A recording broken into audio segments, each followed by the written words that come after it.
ئەم بابەتە لەگەڵ بەڕێز دکتۆر بەهرۆز جەعفەر باز دەکەم کە بەڕێزیان سەرۆکی پەیمانگای مێدیتریانان بۆ توێژینەوە و هەرێمایەتی. بەڕێزان لە سلێمانیەوە لەگەڵمان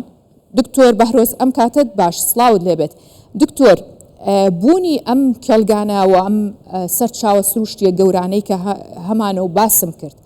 ئێستا پێگەی هەرێمی کوردستان لە دیدگای ئەمریکاوە چۆنە بێت و تێڕوانینی ئەو چییە بێت بۆ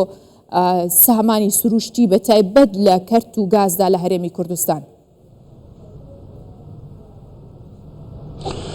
سپاس زۆر دەمێکە جیهان لە توانە هایدرۆکاربۆنیەکانی هەرێمی کوردستان ئاگادارە. توانای هایدرۆکاربۆنی مەبەستم هایدرۆکاربۆن کە غەڵوس نەوت غازی سروشتی ئەگرێتەوە فیزل فیل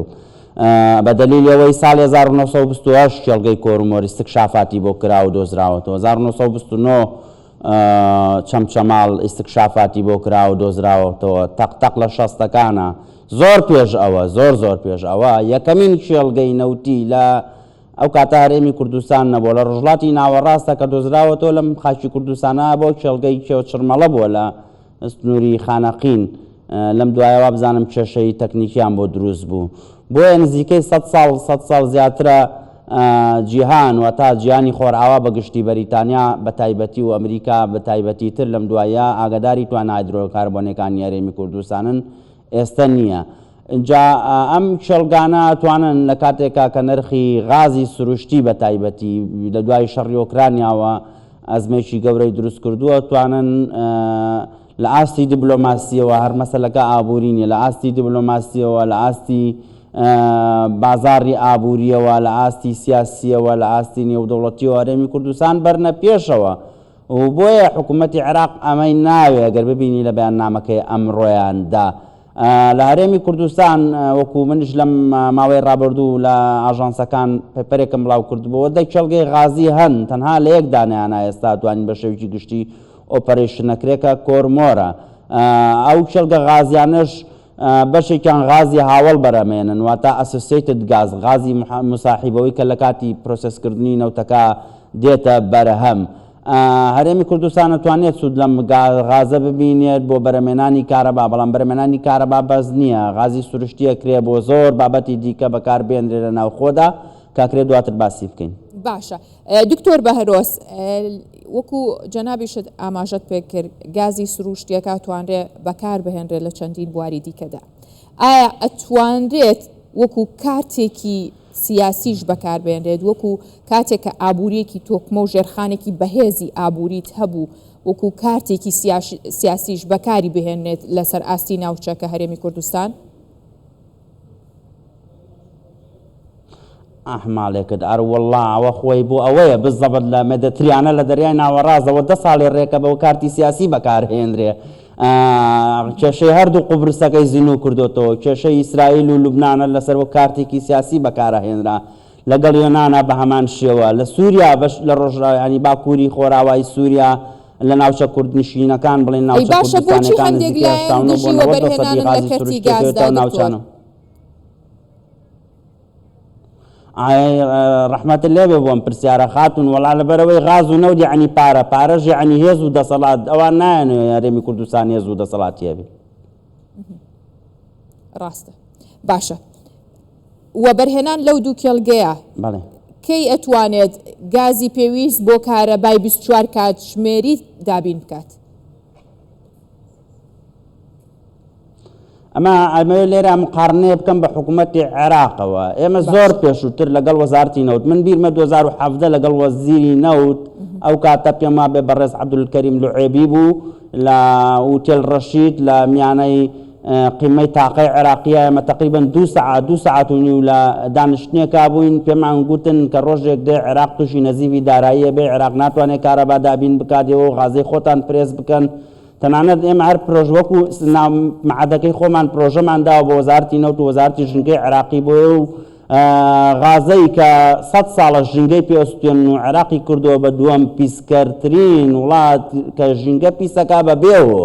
مەسەلەن هیندستان، ئەمریکا، رووسیا ژینگە پیس بکات لەبەرەوەی یاچین لەبەرەوەی وڵاتی سناعی زۆر گەورن چەندین جاریش باسمان کردو بەڵام عێراق بە بۆچی ژینگە پیسەکە و غاز بە فێڕۆدا هیچ سناعەتێکیشی نییە بۆیە کرا عێراق ئەم غازە پرێس بکا بۆ بەرهەمهێنانی کارەبا بۆ زۆر مەبەستی دیکە بەکاری بێنێ. ئێستا عێراق بەم هاوینە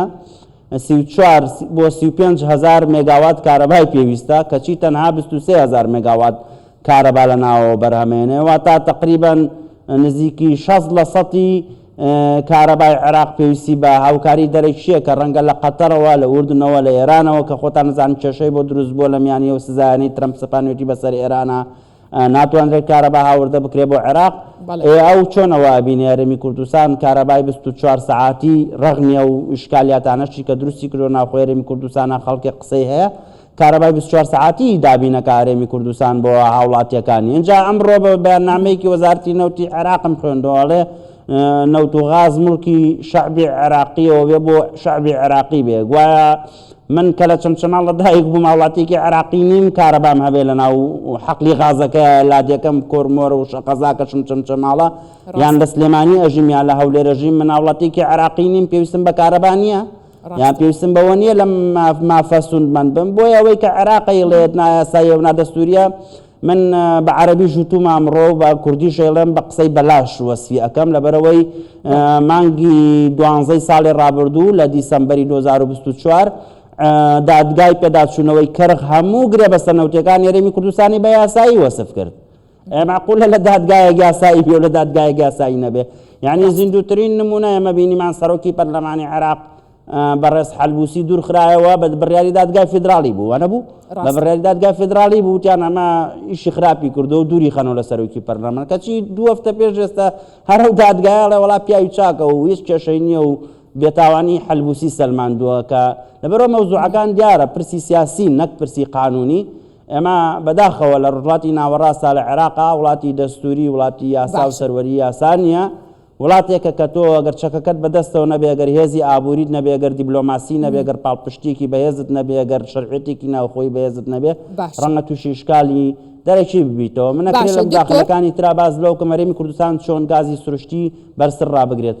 باشە کەواتە دکتۆر هەرێمی کوردستان ئەتوانێت لە ڕێگەی ئەم دوو گرێبەستەوە و لە داهاتووشدا ئەگەر وەبەرهێنانی زیاتر کرا لە ڕێگەی چەندین کۆمپانیای دیکەەوە ئەتوانێت هەژمونی خۆی بەسەر ناوچەکە بکات لە کەرتی وزەدا؟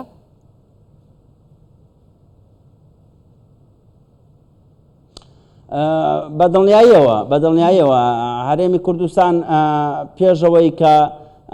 لە ساڵی 2022 دادگای فیدراڵیە و بڕیارە بدات و دواتر لەوەی دادگای ئاریسا تووشی هات 450 هزار بەرمیل نەوتی بەرهەم ئەهێنا. ئێمە ڕاستە ئێستا باسی غازەکەین چونکە غاز و نەوت جیاوازیان زۆرە بەڕاستی نەوت بە بەرمیلە پێبرێ بەڵام غاز ڕەنگە پیاوانەکەی ئاسان نەبێت پرۆسسکردن و گرێبەستکردن و هەموو شتەکانیان جیاوازە گواستنەوەیان. هەرێمی کوردستان ئەو ڕۆژەی کە دادگا بڕیاری ڕاگررتنیە ناردەکردنی نەوتی کوردستانیدا $2 نرخی نەو لە ئاسی گیانە دابەزی. ئەمە دەلالەتی ئەوەیە کە نەوتی هەرێمی کوردستان کاریگەریە بۆ لەسەر بازاڕی ئابووری جیهانی و جگە لەوەش ئەگەر عێراقیش کە ئێستاش و پێشووتریش هەر نەوتەکەی بە هەرێمی کوردستان توێتیەوە بۆ ڕێناقانونیە خۆی نەوتی کەرکوو بۆ ڕێیا هەنارداکە بۆ دەریای ناوەڕاست و مۆمێدەتریانە و بەندەری جیهان. بۆیە بەرسەرەی غازیش بە هەمان شێوە لە ئێستا توانێت خواستی ناوخۆی پڕ بکاتەوە ئەو کە 2500 بۆ 2800 مێگاوات لە کێڵگەی کۆرمۆرەوە بەرهەمەیەندێ لە ڕێگەی شاری غازی چەمچەماڵەوە ئەوەش دەستکەوتێکی گرنگە خاتون لە کۆرمۆرەوە بەلادێ بۆ ڕیگەێنراوەتە چەمچەماڵ کارەبای منتیقەی سلێمانی و گەرمیانی پێدابی نەکرد لەوێ قەیوان هێڵێکی لێجیا کردوتەوە ئەویش بەشی خۆی کارەبا بەرهەمێنێ بۆ منتیقەکە اینجا هەر لە چەمچەماڵەوە بە بۆڕی هاتۆ بۆ ناوچەی پیرداودی ئەو لێر یعنی بەگشتی چوار بۆڕی لە کۆرمۆرەوە هاتووە ژێرخانی هێڵی بۆڕیت بنیا کراوە چوار کارەبایی پڕ ئەکاتەوە ئەم غازە ئەمە ژێرخانی هێڵی بۆڕیە بە ڕۆژ و دوو ڕۆژ نەکراوە. باشە دکتۆر کەواتە عێراق لەم کاتەدا هەوڵەیەت سوود ببینێت لەم بەرهەمە لەم کەرتەی وزەی هەرێمی کوردستان یان وەکوەوەی کە لە ماوەی ڕابردووە چەندین جاربینی ومە ئەتوانێت ئەرقەلەی بۆ دروستکات بەربەست بۆ دروستکات پێ دوایە لە داهاتووە کامیانەکات؟ وەڵی من خۆی یەک ئەینە یعنی ئەو گۆرانێکی ئوسماعیلیەڵێ خۆمەزانم کوێ مێشێ ڕۆژێ بۆ داخەوە ئەمرم عێراق خۆی زانێ کوێ یعنی برینەکە لەکوێیە بەڕاستی کێشەیەم دەوڵەتە ئەوەیە 100 ساڵە نەوت بەرهەمەیەنێ بەڵام هێشتا مشتەقاتەکانی نەوت لە دەرەوە هاوردەکە یعنی معقولە تۆ ئێڵکەیەکتە بێ مریشکەکەی خۆت بێ ئێڵکەی تۆ بێ کولانەی تۆ بێ کەچی بهێڵکەکە بنێری بۆ تورکایە ئێران بۆت بکوڵێنە و بۆت بێنێتەوە ئەی خۆ بۆ نایکوڵێنی